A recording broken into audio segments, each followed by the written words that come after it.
by your version of the recap of 2022 in the financial markets in Jamaica and internationally.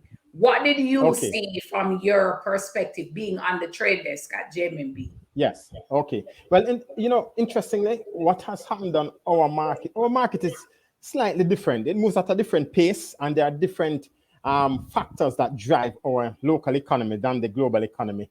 And what I like to look at, I believe, has happened to our market.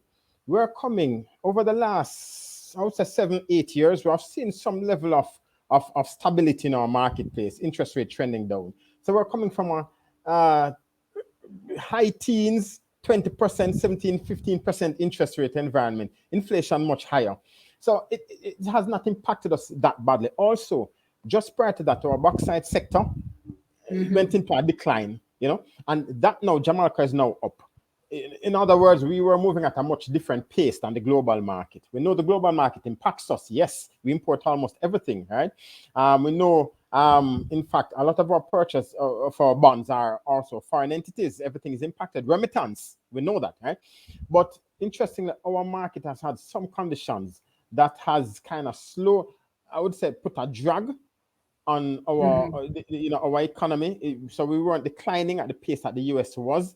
And also, just recently, I think our economy continues to do fairly well. We're still at the edge, but fairly well. So much so that the Bank of Jamaica governor says that he raised the policy rate, the base interest rate at up 50 basis points.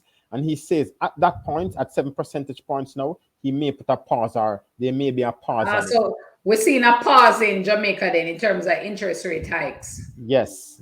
Meaning then for everybody on tonight, don't expect any more interest rate increases in Jamaica for, I guess, the next little short while, however that short or long that may be.